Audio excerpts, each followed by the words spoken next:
అయితే యాక్చువల్గా మీరు సినిమా ఇండస్ట్రీకి వచ్చినప్పుడు సినిమా ఇండస్ట్రీలో ఎవరు లేరు, మన దగ్గర చూస్తేనేమో జాబ్ చేసుకుని మిడిల్ క్లాస్ ఈ కైండ్ ఆఫ్ థింగ్ కదా. అంటే ఏ నమ్మకం మీకు, అంటే ఏమవుదామని వచ్చారు, అంటే ఏం చేద్దాం అనుకున్నారు, అంటే యాక్టింగ్ అనుకున్నారు లేకపోతే ఏమనుకుని వచ్చారు అసలు? అంటే వచ్చినప్పుడైతే రైటర్గానే ఉండే నా మైండ్ ఫస్ట్, రైటర్గా వద్దామని. షార్ట్ ఫిల్మ్స్ అనుకోకుండా చేసాము, ఏదో యాక్టింగ్ బాగానే ఏదో కనిపిస్తున్నాం ఏదో చేద్దామని థింగ్ ఉంది. కానీ రావడానికి పర్పస్ అయితే ఆ లైఫ్ నచ్చలే. రోజు మార్నింగ్ వెళ్ళి ఈవినింగ్ దగ్గర కూర్చొని దాంట్లో మనం బెస్ట్ కాదు అలా అని చెప్పి వాళ్ళు ఇస్తున్న డబ్బులు మంత్లీ తీసుకుంటే చిన్న సాటిస్ఫాక్షన్ రావట్లే. ఏం పొడిచామరా మనం అని ఆ ఈమెయిల్ కట్టుకోవడానికి తప్ప ఇంకేం అవ్వట్లే. నాకు ఏమనిపించింది అంటే ఏదో లైఫ్ లో ఎక్స్ప్లోర్ చేద్దాం, ఏదైతే అయింది ఓకే మనకంటూ ఏదో ఒకటి పెట్టుకుందాం గుర్తింపు అని ఒక ఫీలింగ్ ఎందుకో వచ్చేసిందని. అందుకని ఇటు వచ్చేసి సినిమాలంటే పిచ్చి. నువ్వు రోజంతా 4 సినిమాలు 5 సినిమాలు చూడమని కూర్చొని చూస్తా ఉంటా, రోజంతా సినిమా గురించి డిస్కషన్ డిబేట్ పెట్టమని పెడతా, నువ్వు గొడవ పడమని సినిమా కోసం గొడవ పడతా. ఏదైనా సినిమా సెట్ లో ఉండి వేరే సినిమా నువ్వు రోజంతా చూస్తా ఉండేవాళ్ళు షూటింగ్ జరిగేదంటే చూస్తా. నాకు సినిమా రిలేటెడ్ ఎవరైనా 100 మంది నా చుట్టుపక్కల మాట్లాడుతున్నారా, ఊరికి గాసిప్లైనా వింటా. అరే సినిమా అంటే ఎంత ఇష్టం కదా, మరి దాంట్లోకి వెళ్ళిపోదాం ఏమైతుంది మహా అయితే అనే ఒక ఫీలింగ్ తో ఒక మొండితనంతో వచ్చేసా.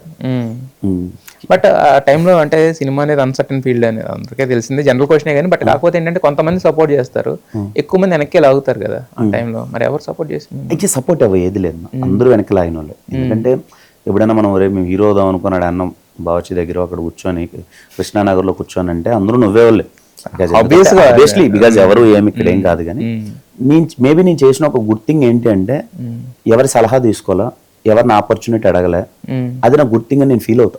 వచ్చినప్పుడే నేను మైండ్ సెట్ ప్రిపేర్డ్, ఇక్కడ మనకి ఎవరు ఏమీ చేయరు, మనమే ఏదో ఒక చేసుకోవాలి.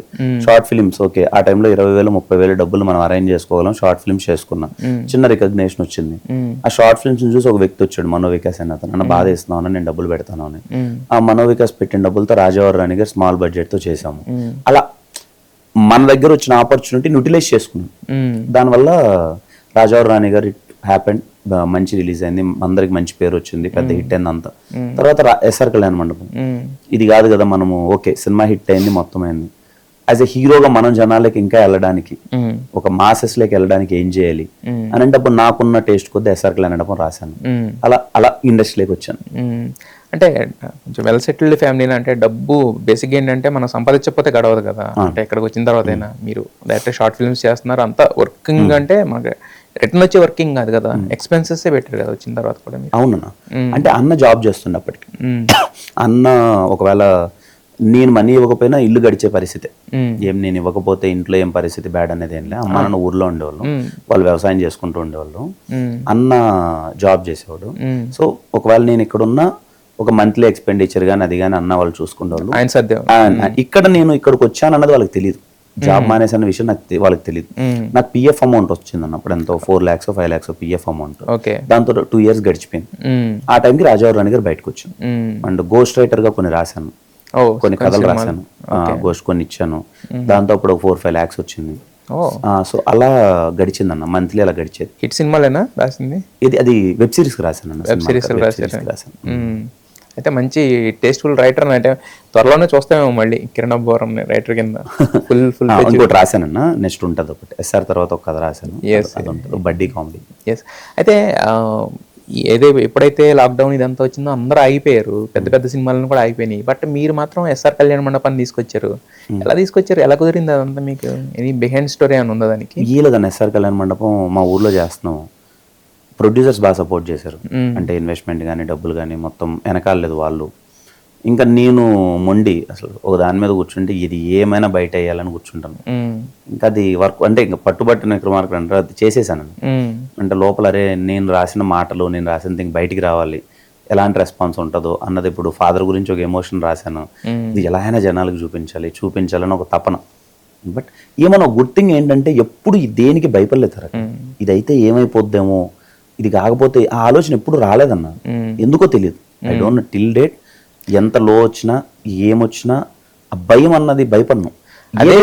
అదే మీ అదృష్టం అంతే. ఏదైతే అయిందంటాను ఇంకా దానికి ఏం చేస్తాం మనం. ఇప్పుడు ఫర్ ఎగ్జాంపుల్ ఒకటి మనం కావాలని వెళ్తున్నాము, కావాలని కూర్చున్నప్పుడు నువ్వు భయపడితే మాత్రం అది వస్తుందా? రాదు. ఇంకా దేనికి భయపడ్డాం అనే ఒక ఫీలింగ్ తో ఎప్పుడు ఆలోచన పెట్టుకోలేదు. మనకు పని కావాలి, అది అవ్వాలంతే. దానికోసం ఏం చేద్దాం అనే టార్గెట్లో వెళ్ళాను. బట్ ఆ మైండ్ సెట్ ఉండడం కూడా గొప్ప విషయం యాక్చువల్గా. అందరికీ ఉండదు కదా అది యాక్చువల్గా. భయపడతా ఉంటారు, అమ్మ ఇది చేయకపోతే ఏమవుద్దు, ఇప్పుడు పలానా టైంకి వెళ్ళకపోతే ఇవే ఉంటాయి తప్ప ఎక్కువ మన చేతుల్లో లేని థింగ్స్ గురించి మనం కాన్ఫిడెంట్ గా ముందుకు వెళ్ళిపోతాం, ఏదైనా ఏం జరిగినా పర్వాలేదు అనుకునే వాళ్ళు చాలా తక్కువ మంది ఉంటారు. అలా ఉండాలని కోరుకుంటాం. అంటే మనకి ఏం కావాలో సాధించుకునే స్కోప్ అందరికీ ఉంది, అందరికీ ఉందన్న. బట్ ఏంటంటే భయం అనేది వదిలేదు, ఏం కాదు ఏదో రోజు సాధిస్తాం. టైం మీరు అన్నది ఫస్ట్ లో ఇనిషియల్ గా అన్నట్టు పేషెన్స్. ఏదో ఒక రోజు ఖచ్చితంగా మనకు కావాలని ఖచ్చితంగా అవుతుంది అన్న. ఏదో ఊరికి గూగుల్లో కోడ్ చెప్పిన వాళ్ళు సక్సెస్ అయిన వాళ్ళు చెప్పినట్టు ఏం కదని ఖచ్చితంగా నేను ఇక్కడికి వచ్చి చూసే కదన్నా, ఎవరు ఏమనుకున్నా సాధించవచ్చు. They have to be confident. Cinema ఇండస్ట్రీకి వచ్చినప్పుడు ఏంటంటే ఒక పక్క అవకాశాలు ఎత్తుకోవడం, ఒక పక్క రిజెక్షన్స్, ఒక పక్క వేరే వేరే ప్రెజర్స్, అంటే చిన్న చిన్న థింగ్స్ గురించి కానీ ఏదైనా ఉండొచ్చు కదా. సో మరి ఇన్ని మల్టిపుల్ థింగ్స్ అనేవి చుట్టూ ఉన్నప్పుడు వాటిని ఎలా మేనేజ్ చేసుకునే వాళ్ళు, అన్నిటిని ఎలా బ్యాలెన్స్ చేసుకునేవాళ్ళు? అసలు నేను అలాంటి వాటి దగ్గరికి వెళ్ళలేదన్నా. అదే ఇందాక చెప్పినట్టు ఆడిషన్స్కి వెళ్ళవని కాదు, రిజెక్షన్స్ ఇంకా అసలు స్కోప్ లేదు, నాకంటూ నేను క్రియేట్ చేసుకుంటూ వచ్చా. ఎప్పుడు ఎవరి దగ్గరికి వెళ్ళలే. అంటే నాకు అర్థమైంది ఏంటంటే they are good looking guys than me. నాకన్నా చూడడానికి ఇన్స్టెంట్ గా చూసి నాకన్నా బాగుంటారు వాళ్ళంటూ, నాకన్నా మేబీ దే ఆర్ టాలెంటెడ్, అన్ని ఉంటాయి. ఇప్పుడు నన్ను పెట్టి ఒకరు ఎందుకు తీస్తారు అనే ఒక క్వశ్చన్ ఎప్పుడు ఉంటది కదా బయట నుంచి వచ్చినప్పుడు. దెన్ నేను అనుకున్నాను లేదు, ఫస్ట్ మనకంటూ మనం క్రియేట్ చేసుకున్నాం మనకున్న దాంట్లో. అందుకని అప్పుడు 2019లో రాజారావు గారు అలాగే చేసింది. ఇలాంటి వాళ్ళు ఎవరన్నా నా దగ్గరకు వచ్చి, బేసిక్గా అప్పుడు షార్ట్ ఫిల్మ్ బ్యాచ్ ఎక్కువ ఉండే అన్న మీ అందరం. నాకు తెలిసి షార్ట్ ఫిల్మ్ హీరోలు అంటే ఇప్పుడు 50 మంది పైన ఉండేవాళ్ళు. అక్కడ కృష్ణానగర్ లో ఇలా కనిపిస్తుంటే హీరో అని ఇంట్రడ్యూస్ చేసాను. అప్పుడు షార్ట్ ఫిల్మ్ చేసిన హీరో. ప్రసాద్ ల్యాబ్ సైడ్ నువ్వు ఎప్పుడు సాటర్డే సండే వెళ్ళినా ప్రసాద్ ల్యాబ్స్ లో ఎప్పుడు ఒక 3-4 షార్ట్ ఫిల్మ్లు ప్రీమియర్లు అయ్యేటి. దానికి అందరూ గెస్ట్లు వచ్చేవాళ్ళు. సాటర్డే సండే అటు వెళ్ళో మేము సాటర్డే సండే ప్రసాద్ ల్యాబ్స్ 3 స్క్రీన్లు ఉంటే బుక్ చేసుకోవడానికి 1 month నుంచి బుక్ చేసుకోవాలి, ఏ స్క్రీన్ అవైలబిలిటీ ఉంది అండి అని చెప్పి. అంత బిజీగా ఉండే షార్ట్ ఫిల్మ్. అక్కడికి వెళ్తే అందరం గ్యాదర్ అయిపోయాం షార్ట్ ఫిల్మ్ బ్యాచ్ అంతా. ఐ మిస్ దెమ్ అన్న. ఈ రోజు నాకు ఆ ఫీలింగ్ ఉంది. నా కో షార్ట్ ఫిల్మ్ మేకర్స్ అందరినీ మిస్ అవుతుంటాం. ఆ రోజు నేను వర్క్ చేసిన వాళ్ళందరూ 50 మందికి పైగా హీరోలు అన్న. సో కాల్ సిచ్యువేషన్స్ వల్ల, అది ఫ్యామిలీ ప్రెజర్స్ అనుకోండి, వాట్ ఎవర్, ఏజ్ అయిపోతుంది అనుకోండి, ఇంకోటి ఫైనాన్షియల్ స్ట్రగుల్, ఎనీథింగ్ అని అందరూ వెనక్కి వెళ్ళిపోయారు. ఎవరు లేరన్నా, ఎవరున్నారు చెప్పండి? ఈ రోజు నాకు తెలిసి 1-2 కూడా లేరు. ఐ స్ట్రాంగ్లీ ఫీల్ వాళ్ళు ఉండాలి, ఎందుకంటే అందరికి డ్రీమ్ అన్న ఒక క్యారెక్టర్ చేయాలి, సినిమాలు చేయాలని. ఐ హోప్ అన్న ఇప్పుడు మళ్ళీ వాళ్ళందరూ వస్తారు. నాకేమన్నా వీలైతే నా సినిమాలలో వీలైనంత వరకు నేను చేయడమా, దే షుడ్. వాళ్ళు ఇప్పుడు అందరూ సెటిల్ అయి ఉండాలని కోరుకుంటున్నాను లైఫ్ లో. సెటిల్ అయ్యి వాళ్ళు ఫైనాన్షియల్ హ్యాపీగా ఉన్నా వాళ్ళ డ్రీమ్ ను ఫుల్ఫిల్ చేసుకోవడానికి మళ్ళీ వాళ్ళ లైఫ్ లో 2 years కేటాయించి ఒకసారి సినిమాలోకి వచ్చి వాళ్ళ డ్రీమ్ ను ఫుల్ఫిల్ చేసుకోవాలనుకుంటున్నాను నా కో షార్ట్ ఫిల్మ్ మేకర్స్ అందరికి. That's a great thing. యాక్చువల్గా మన కాంపిటీషన్ తగ్గిపోయిందని ఫీల్ అయ్యే వాళ్ళు చాలా మంది ఉంటారు జనరల్ ఇండస్ట్రీలో. అదే బట్ మీరు అలా ఆలోచించడం అనేది గొప్ప విషయం అండి.